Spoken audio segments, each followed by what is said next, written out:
Hello, friends. Hello, Facebook world and TV land.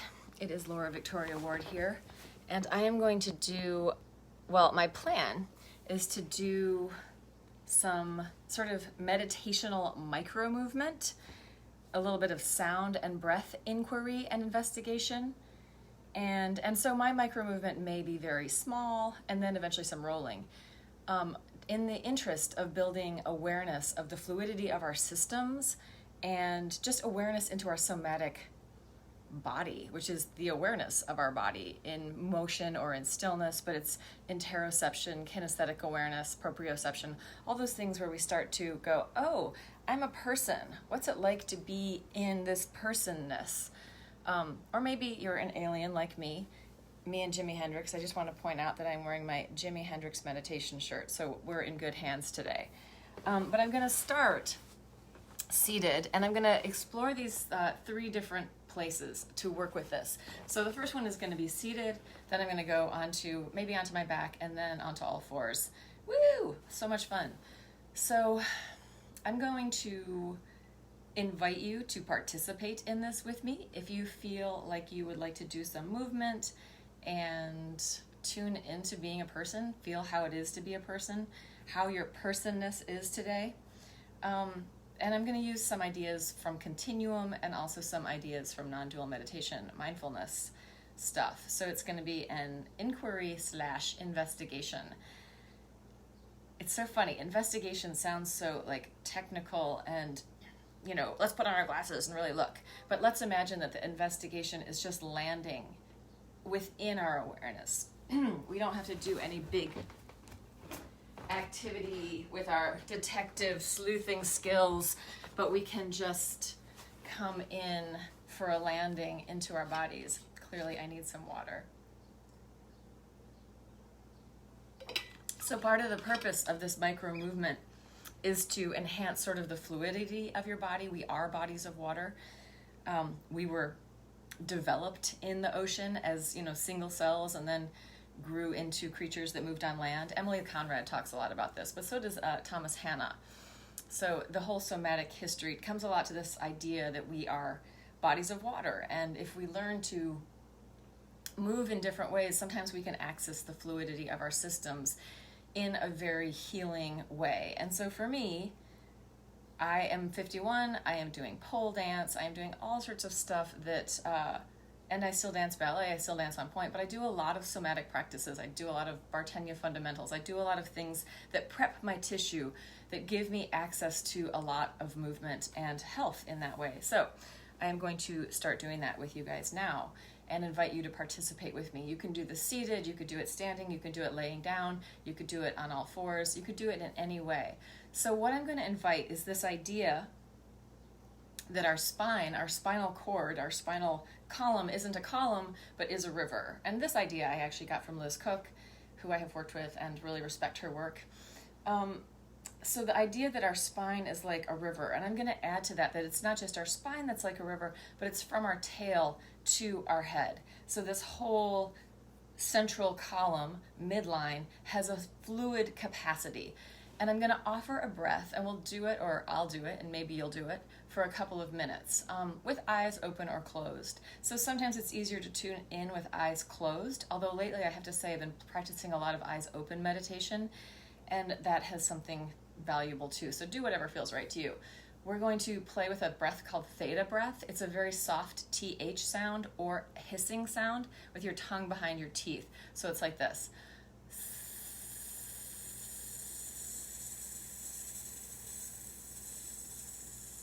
It's an Emily Conrad breath. It's a continuum breath. And we're going to do it, or I'm going to do it a few different, maybe for a minute or two. And as I'm doing it, I'm going to invite my body, my spine, to just move little trickly micro movements inside that they could be so small they're invisible. They could be just the size of breathing, or they could be really much more than micro movement, but they're not huge, expansive movement. So finding the river of my spine, tuning into its fluid nature with this continuum Theta breath, which only has to last as long as it's comfortable. So mine tend to go for quite a long time, but that's because I've been doing it for a long time. So if you feel like, oh my God, this is exhausting or this is stressful, just breathe normally. So taking in a big deep breath, eyes open or closed, and you don't have to breathe in the same time as me. It can go anytime, speed, anything that works for you.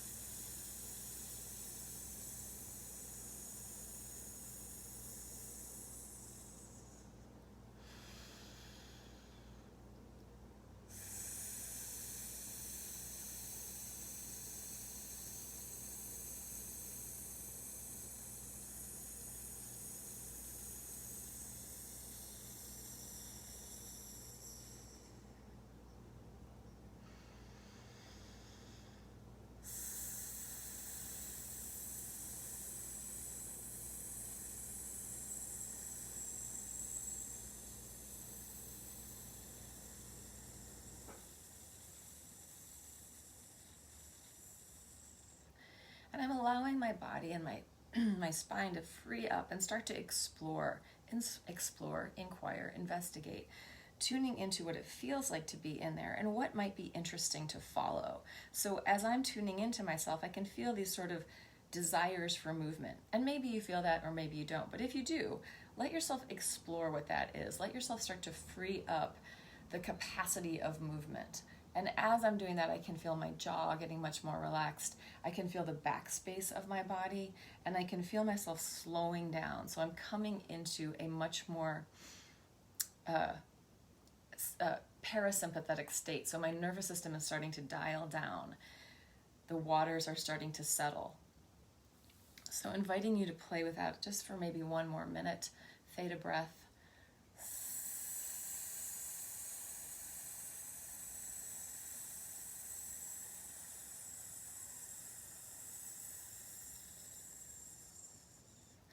Finding maybe some wave-like movement inside your body or some tentacle movement. It can be very small, it could be very big, whatever feels interesting. Just playing with the idea of kind of letting the interior of your body roll around and letting your awareness attach onto that. Probably easier if your eyes are closed. So allowing your awareness to tune into fluid sensation in your body. Maybe you don't have any fluid sensation. Maybe that sounds like, what the hell is that? If you don't have any fluid sensation, tune into any interest in movement, any interest in, and if you feel like you could either allow it to arise, or you can also kind of give it a nudge. So you can be like, well, nothing's really happening, so I'm just going to sort of maybe circle or meander in my body, letting circling and meandering mobilize my spine. So we're playing with this idea of the spine as a river, and allowing the water in that imaginary river to kind of just go in any direction that feels right. Maybe it's going up, maybe it's going down, maybe it's swirling and spiraling. I'm just giving you some finger imagery here to just give you a feeling. Another image I really like is the idea of like champagne bubbles. Like if that's sort of a champagne bubble inside you, which may be a sort of air and water idea, how are they bubbling up? Where are they going? Giving yourself a little freedom in an exploration. And we're in a very speeded up society, and even just looking at phones and imagery can get us into this sort of outer, let yourself tune back into yourself, maybe even closing your eyes, coming into what it feels like to be inside this human body. So I'm just going to add a little bit of touch because I'm feeling touch starved. So just patting gently around my body so that I can feel the outer surface of my body. And when I can feel the outer surface of my body, maybe I can come deeper to the inner surface of my body. Maybe I can come in for a landing deep, deep inside what it is to be in my human body. This surface layer of skin. And under the skin is superficial fascia, which is covering our whole body, everywhere over our body. So I'm going skin. Ooh, I can touch just the surface so lightly, which I can almost just feel the hairs on my skin, so light and gentle. Or maybe you need more and you need to push a little deeper so that you really can feel something squeezing, squishing. As I squeeze a little deeper, I can kind of connect on to that superficial fascia. Now I've got my skin, I've got my superficial fascia, I've got my tree frog fingers kind of pulling around. And now I'm getting a little deeper into muscle. So we've got these sort of layers of capacity of touching it. And now that I've had that outer sort of wake up, I'm going to go back deeper into the Theta Breath again, which is that soft TH or hissing sound, very soft hiss. And I'm just going to breathe with that. And I'm going to allow any kind of micro movement to bubble up in Jimi Hendrix because he likes it. And look at those chakras Jimi Hendrix has got going on, right? The Jimi Hendrix meditation t-shirt is a plus in anyone's wardrobe.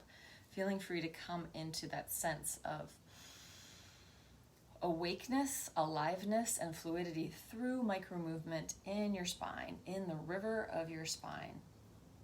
Letting it move forward, backward, letting it move side, side, letting it move up, down, and then letting it radiate out in all the directions. Sometimes chiropractors show that like little ball, and then they show the expansion. So it's like this system of tensegrity, a tensegrity system. So tuning into the biotensegrity of your body and just allowing it to kind of like matrix move inside with little adjustments. So little fascia adjustment, little water adjustment, hydrating tissue, and coming into a more sympathetic, parasympathetic nervous system state, which is the dial down, rest and digest, soothe and settle, letting us calm, come in, process, right? If we're in this hyper arousal state a lot, we're not going to process very well.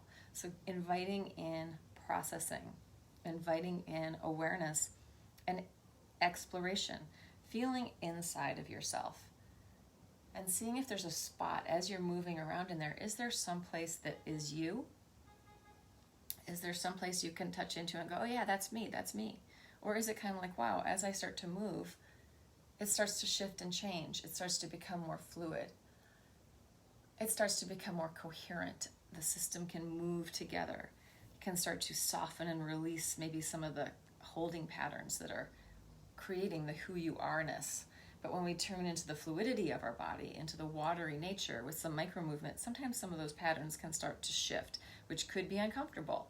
So if you're starting to go into a lot of new explorations, either in embodiment or meditation, sometimes it's nice to have some mental health care at the same time. Yeah. Hello, heart. I'm gonna hello my heart. Just tuning into that, feeling the space of my heart, ribcage, lungs, my thymus, this area of protection. And I'm just going to let it move. I'm going to offer it some motion, some small motion. And I'm going to also come back to the Theta Breath. So that is the soft TH sound. I've been threatening to do that for a while now. Here we go.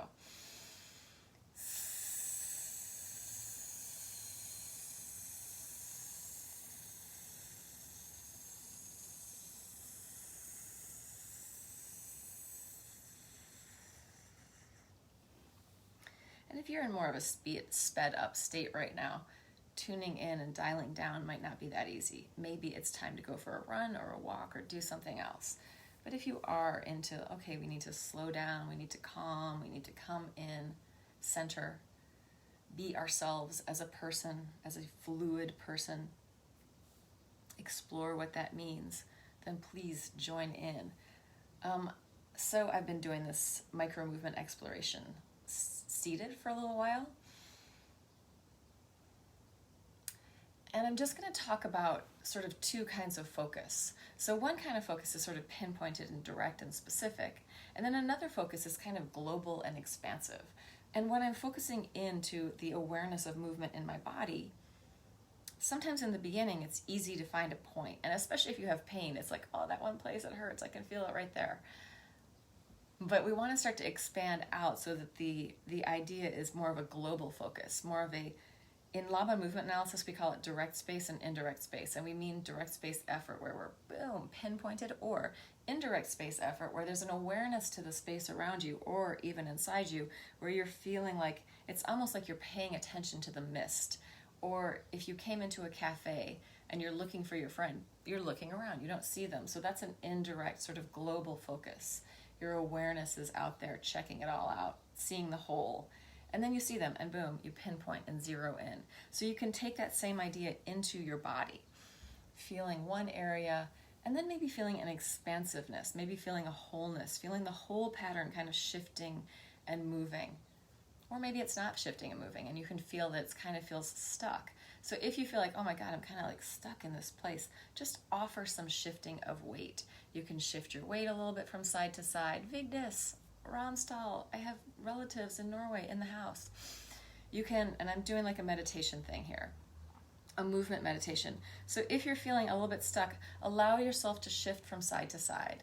So it could just be like a little wave movement from side to side, from your tail up through your head, feeling your butt or your feet, whatever you're on, and letting it wave up and ripple up through your head. So sometimes before we can go into the real forest of everything, we need to come into the more specific forest of, oh, just this and that. If you're feeling good about that side, maybe add a little forward, backward, just shifting your weight forward and backward. Or a circle. You can think of pouring yourself around.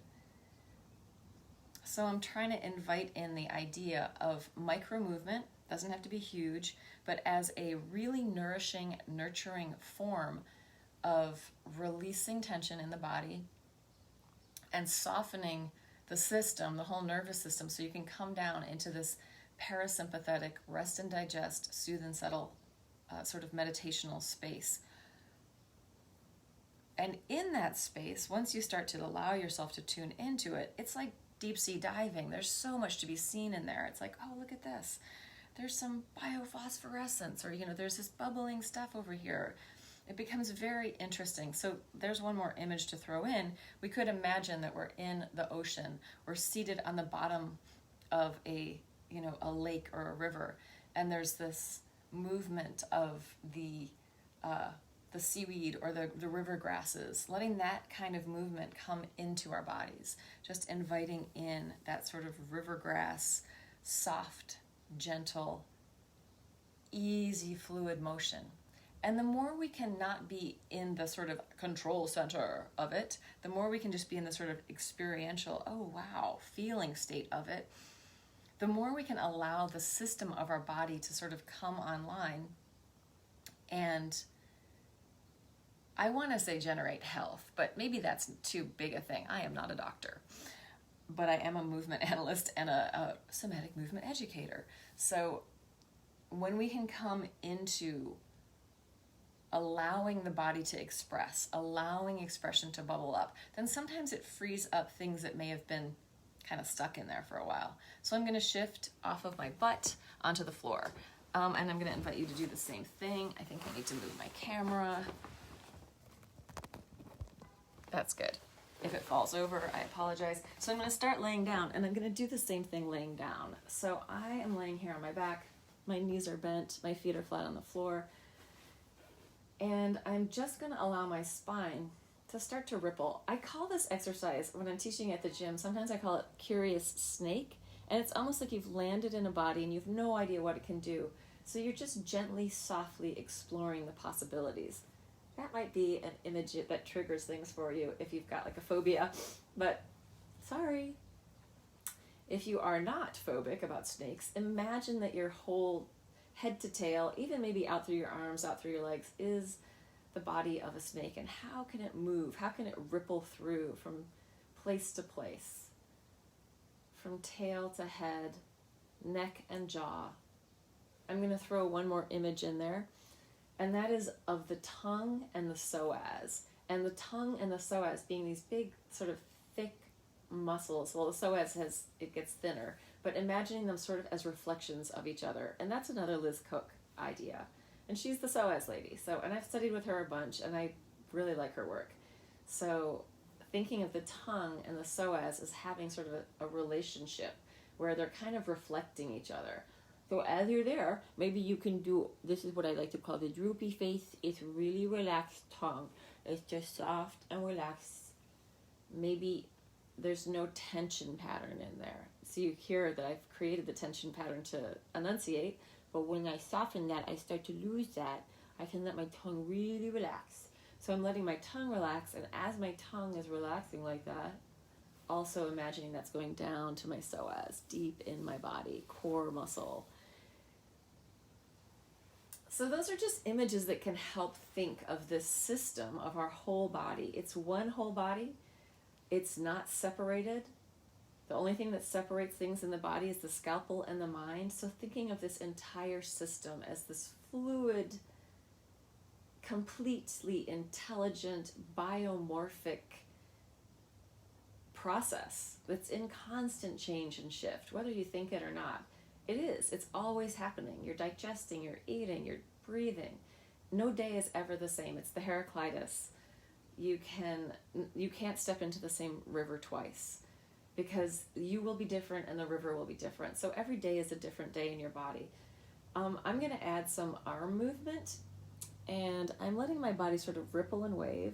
And I can make this more. Like, I can exaggerate it. I can really push out and kind of ripple and free it up. And sometimes that feels good, especially to kind of push down into your pelvis. Like, oh, how often do we get to do that? Certainly if you're in Western sort of Pilates yoga culture and ballet, it's all like, pull up and in. What if you push down and out? Give it a little bit more grounding through the legs. So letting your body play, letting your spine play. Find what's interesting and follow it. And sometimes I'm in it and I'm thinking, oh, it's going to go that way. But if I really pay attention, maybe it's going to go somewhere else. So I'm sort of paying attention to the internal desire for pleasure, for motion. And once I start to really free up my handle on what is going on in my body, a lot of things start to arise. There's much more freedom. There's much more possibility. And I sort of let go of the Laura, who is this type of person like this. And I have this fluid nature that's much more accessible to possibility. And I could tune that in all of the elements. I could be more airy. I could tune more into the breath. So let's play with that for a minute. We've been playing this water idea. So how does the breath inform your movement? And for me, amazingly, it just slowed me down. So I'm going to invite the movement of the breath, and I'm going to play with the breath sound in my mouth.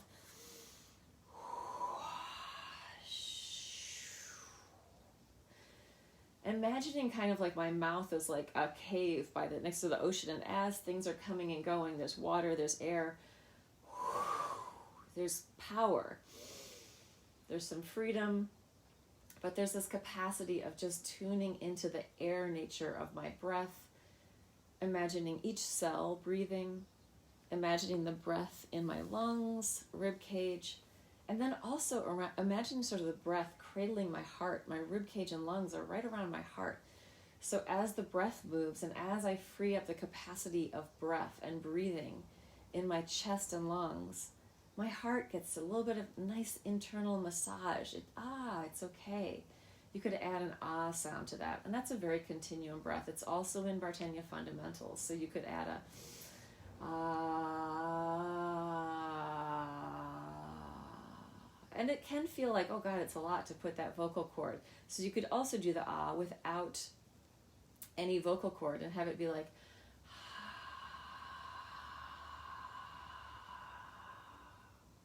so I'm just throwing a lot of ideas out there for you. And these are just ideas to play with. And one day one will feel good, and the next day another one feels good. So tuning into what is of interest, and also trusting that somewhere in your body, your truth is speaking to you. Your truth about, maybe some of this or maybe some of that. And in our culture, we've learned really well how not to listen to that. So what kind of parts of your cultural robing and cultural holding pattern do you want to let go of, or can you let go of, to sort of allow yourself to more deeply listen? So with that idea of letting go of more, I'm just going to add some rolling. And I'm also going to add my arms. I said I was going to do that before, but then I didn't really. I'm just going to roll slowly from side to side, letting maybe the airy nature of my breath or the watery nature of my fluid movement or the fluids in my body as I connect to the gravitational pull of the earth through my body, which to me feels delightful and fun. So I don't know how it is for you. And I'm not really looking, I'm on my phone, so I can't even, if you say anything, I can't even read it.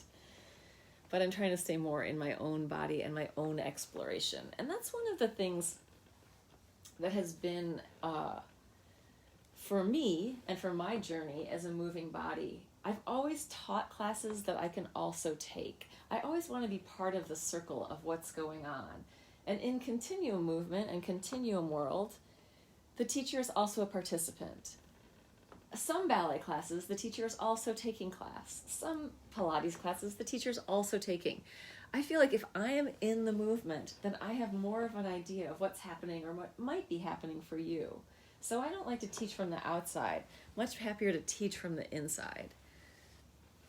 So I'm rolling and mobilizing and just feeling into what feels good. The desire to stretch a little bit and reach out is arising. So I'm feeling into my arms and legs, my fingers and my toes as I roll. And with this rolling, in a continuum, they call it maybe tentacle-like movement. So if you imagine yourself like an octopus have the most intelligent skin, I think, of any creature. Although I heard worms can taste with their skin. So imagine that these images may be horrible for you. I don't know. Imagine that your worm octopus skin is just tasting, feeling everything around you.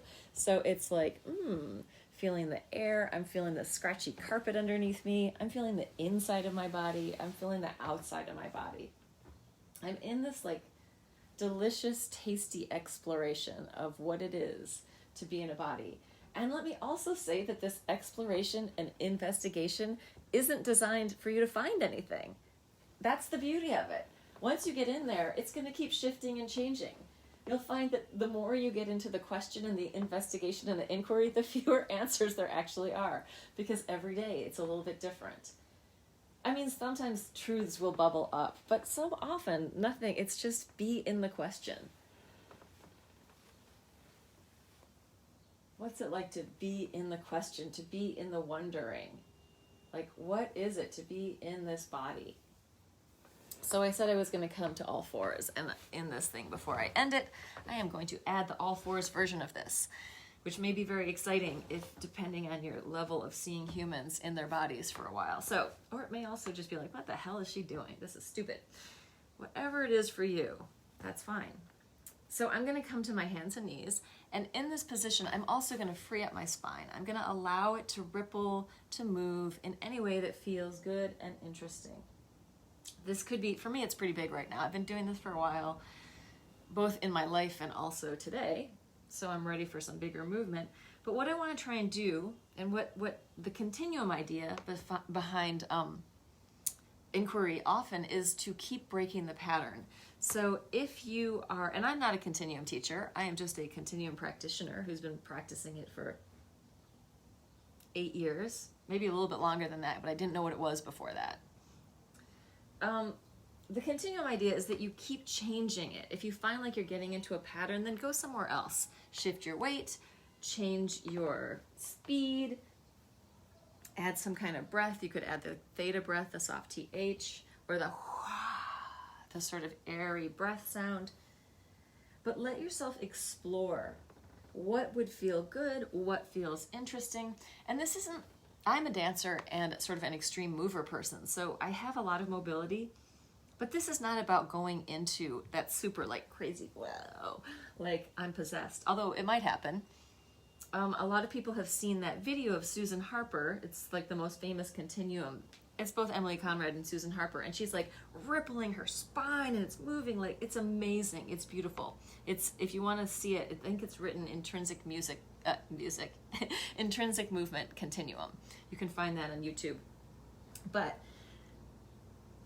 that's not really the point of it. The point is just to sort of access the biointelligence of your system, finding fluidity, finding support through the breath and through movement. And it could be very big movement, it could be very small movement. So depending on what your movement history is, it may be like, oh my God, I just really need to move. And if that's the case, then do it. It's part of it is listening into your body. Or it might be like, oh my God, this is way too much. I just need to lay on the ground and not move. That's good too. It's really permission to do whatever you want. Hey, Peen, nice to see you. Permission to do whatever you want, especially if you're in your house by yourself. You can make as much noise as you want. If you were doing this in a class with a bunch of other people, then the general rules would be that you stick to the same breath sounds that everybody else is doing. And you stay sort of in your own space. You're not going to go invade anyone else's kinesphere. But on your own, you can really make it whatever you want. Like, the idea was micro movement, right? But now I've moved into much bigger movement. But somebody looking at this and seeing, let's see, let me just ripple for a minute. So I'm going to ripple it through my spine. Right, that's a pattern. That's a pattern of movement. I'm going one way, going the other way. What if I break it up, but invite in that same sense of rippling, and also inviting in this organ participation. So like I'm freeing up the organs so that they can slide around each other, hydrating intestines, reproductive organs, gonads, ovaries, heart, spleen, liver, all those things, gallbladder. Letting yourself squish them all around each other. They should have sort of surfaces that are smooth and can slide against each other. If you don't move very much, those surfaces can get adhesions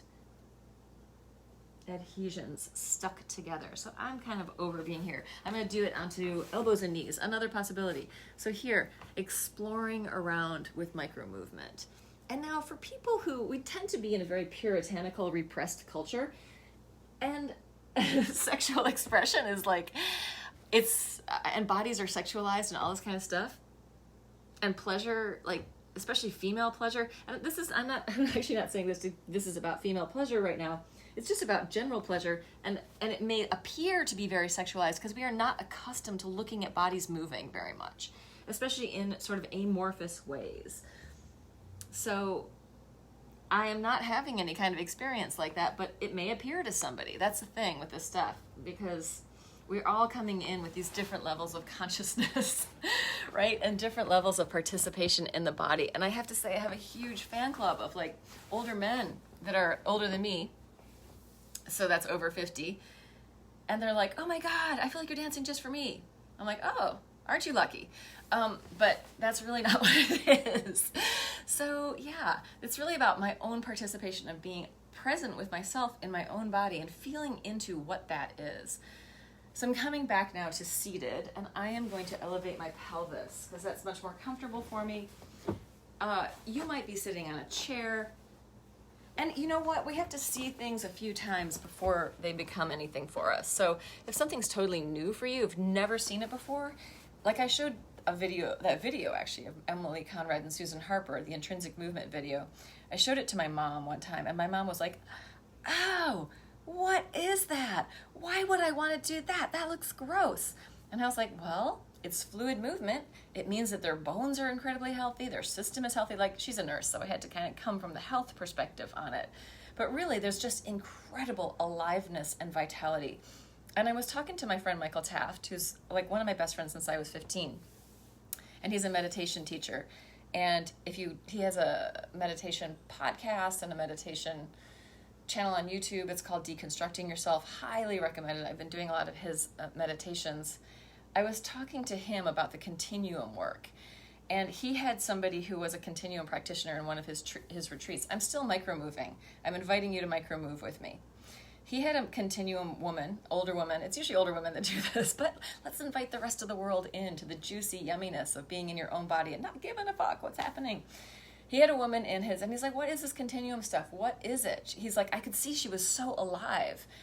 And I was like, and we talk a lot about meditation and different practices, and it's really hard for me to sit still. So like for me to do a meditation practice where I'm seated for an hour is like the ultimate challenge. And sometimes what I do is I do the first 20 minutes seated, I'm fine for that. And then I lay down for 5 minutes on my back, and then I come and sit again and do the second part. And it's like, you know what, if that's what it takes for my body to be able to be still at all, which is a pretty big deal, then I'm going to do it. But back to what we were talking about. So we were talking about continuum and what is it, and what is the practice, and what does it do, and what do you get out of it?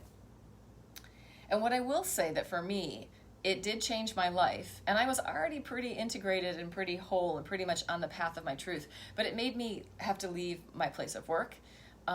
which I couldn't be in the integrity with that place. It was a gym. It was Equinox. I can just say it. Yeah, because of their way of being. So I left there. I started doing a lot of my own stuff. I mean, what's important when you're really in touch with your body? But what he said, he's like, wow, what that stuff sounds like it's building is just life energy. It's like life energy work. It's like life energy practice. I'm like, well, yeah, that's a pretty good name for it. So yeah, so my background is very much in form-based exercise, such as ballet and Laban movement analysis. But I've done a lot of, I danced for a Brazilian dance company. I spent a lot of time studying Haitian dance and Catherine Dunham technique. So I've done a lot of like more fluid movements, and to name that, Emily Conrad spent years in Haiti. So there's that underlying fluid support that's in those type of dance systems, right? Like if we learn a system from, say, we learn Brazilian dance, we've learned how to mobilize our whole torso in a way that most Western people don't mobilize. Most European people that look like this without pink hair. So when we start to add that possibility of mobility and mobilization, it's not you want to be hypermobile in your body. It's that you want to, thank you, Rachel Blackman, nice to see you. It's that you want to have access to your healing body, to your healing systems. And I'm not talking like energy work, healing body. I'm talking your parasympathetic nervous system, which is down-regulate, rest and digest, soothe and settle, calm. Like often people are working out, they're exercising, they're like, I don't know why I'm not losing weight. I'm doing it. But their whole energy is fighting so much that there's no chance to regulate. If we can't regulate, if we're not sleeping, our system can't process. And I'm so not about losing weight. I think we should actually have a fair amount of healthy stuff on us to keep us alive. I think that is actually super healthy. I'm not talking about size. I'm just saying eat what your body wants. No, I'm not saying that because some people have eating stuff. I'm saying nothing. I'm taking it all back. I say nothing. Let's go back into micro movement. I just got too excited, Rachel Blackman, seeing you there. I started pontificating. And this is really not about pontificating. I'm just trying to educate a little bit. And depending on what sort of consciousness level and pattern we're in, we take the information in very differently. So my intent is to offer with loving kindness just to touch into our hearts, to touch into our guts, to touch into what it is to really be in this alive system that we, like the miracle of landing on the planet in a human body, in a human form. It's a very unlikely event, but it's happened to all of us. So can we find ways of appreciating that? Can we find ways of being in it in a more loving, kind way where we're relating to ourselves with loving kindness and we're relating to each other with loving kindness? And I think that when we can start to take off some of the armor that has been culturally, familially, politically, or trauma-based, landed on our bodies, so we're like, when we start to release some of that, the world becomes less threatening. Other people become less threatening. Other and fear-based living, starts to fall away because it's like, whoa, I'm in this alive system. I'm connecting to other alive systems. So yeah, I've said a lot of things and some of them were true and some of them were total BS. So take it at your own, take it in what feels real to you and let go of all the other stuff. Like if something landed, great. If it didn't, let it go. This may not be for you right now. It took me a long time to get here. So we're going to finish it off with a breath, another theta breath. We're going to deregulate, but coming back into the body. Deregulate. All of these words, deregulation is like about a capitalistic system, is it not? But what are the really body words? So it's all in our language as well. We're going to calm, center, return to home. I know. And we're going to use the theta breath. So the theta breath is a soft T-H sound, hissing. It's not like s, it's like s. It'll last as long as it feels good for you. You don't need to make it last forever. Just let it last as long as it feels like that feels good. And then inhale again. And if you need to take resting breaths, take resting breaths. This is an Emily Conrad continuum breath.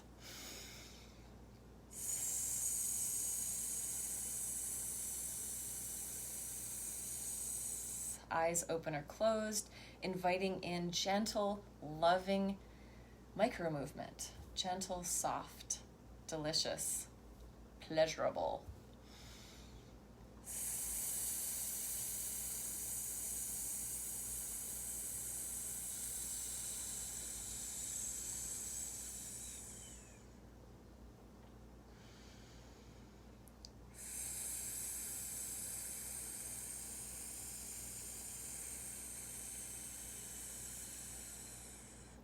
And I'm going to tell you another story because it just came up to me and it's really funny. So I did a cadaver dissection with Gil Headley, and he is, I bow down, amazing, incredible, highly recommend any work you can do with him. And I also followed some of his lectures when he was talking about the fuzz. And he's got a video where his first video talking about the fuzz, which is like the filmy fascia inside your body. And fascia is one of my special interests and has been for 25 years because I studied connective tissue therapy. But he's talking about the filmy fascia, and he gives this speech about it, and he puts it up on YouTube. And then, years and years later, he's studying more and more and more and learns deeper into it that some of the stuff that he said in that first video isn't exactly what he thinks now.